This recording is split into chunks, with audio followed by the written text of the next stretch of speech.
இயேசு உயிரோடு எழுந்த பிறகு அந்த கல்லறையின் முன்பதாக இருந்த கல் புரட்டி தள்ளப்பட்டிருக்கிற அந்த காட்சியை கண்ட அந்த ஸ்திரீகள் எல்லாம் திரும்பி ஓடுகிறார்கள். இயேசு தாமே அவர்களுக்கு எதிர்பட்டு அழகாக எதிரே வந்து காட்சி கொடுத்து என்ன சொல்றார் கவனிச்சு பாருங்க. வாழ்க வாழ்க. இதுவரையிலும் வாழாத செடியாக, மங்கி போகிற செடியாக, தலை கவிழ்ந்து கிடக்கிற ஒரு செடியா இருந்திருக்கலாம், மரமா இருந்திருக்கலாம்.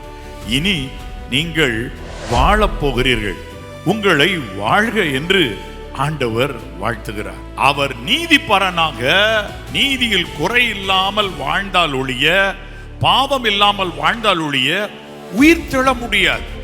உயிர் தெழாவிட்டால் மனு மக்களுடைய வாழ்க்கையில் இருக்கிற பாவங்கள் போயிருக்காது. என்னிடத்தில் பாவம் உண்டென்று உங்களில் யார் குற்றப்படுத்த கூடும் என்று யாரும் பேசல. அப்ப அவர்கிட்ட பாவம் இல்லை, ஆனா அது வார்த்தை. ஆனா செய்கை எப்படி என்றால், உயிரோடு எழுந்து என்னிடத்தில் பாவம் இல்லை பாரு, என்னிடத்தில் ஒரு பாவமும் இல்லை, அதனால நான் உயிரோடு எழுந்திருக்கிறேன், பிதா என்னை எழுப்பினதும் உண்டு, நானும் எழுந்திருக்கிறேன். உயிரோடு கூட அவர் எழுந்து படினால்தான் பாவம் இல்லாமல் இத்தனை பேர் இன்றைக்கு பரிசுத்தமாகி நிற்கிறோம். அவர் நீதி உள்ளவர் என்று விளங்கப்பட்டார், ஆகவே அவர் உயிரோடு எழுந்து விட்டார். அப்ப நீதி உள்ளவர்களாக, பரிசுத்தம் உள்ளவர்களாக, ஜெப ஜீவியம் உடையவர்களாக, ஆயத்தம் உடையவர்களாக இருந்தால் நீங்கள் ஆண்டவரை நேருக்கு நேர் சந்திக்கலாம். நிலவுக்கு போகணும்னா அதுக்கு சில பழக்கம் இருக்கு.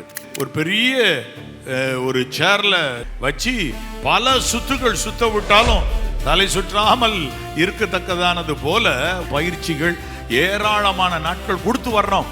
நிலவுக்கு போறதுக்கே ட்ரைனிங் எவ்வளவோ வேணும்னா, பரலோகத்துக்கு போறதுக்கும் உனக்கு ட்ரைனிங் வேணும் சிஸ்டர், ட்ரைனிங் வேணும் பிரதர், தம்பி தங்கச்சி, உனக்கு ட்ரைனிங் வேண்டும்.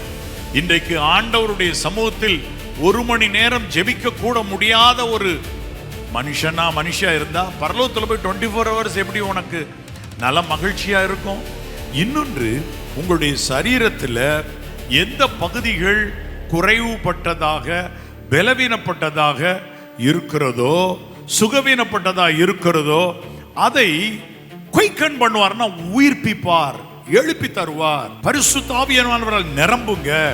அப்பொழுது உங்கள் அவயவங்களில் ஏதாகிலும் பழுதுபட்டது போல இருந்தால் அதனை உயிர்ப்பிப்பார், நீங்க வாழ்ந்து சுகித்திருக்க பண்ணுவார்.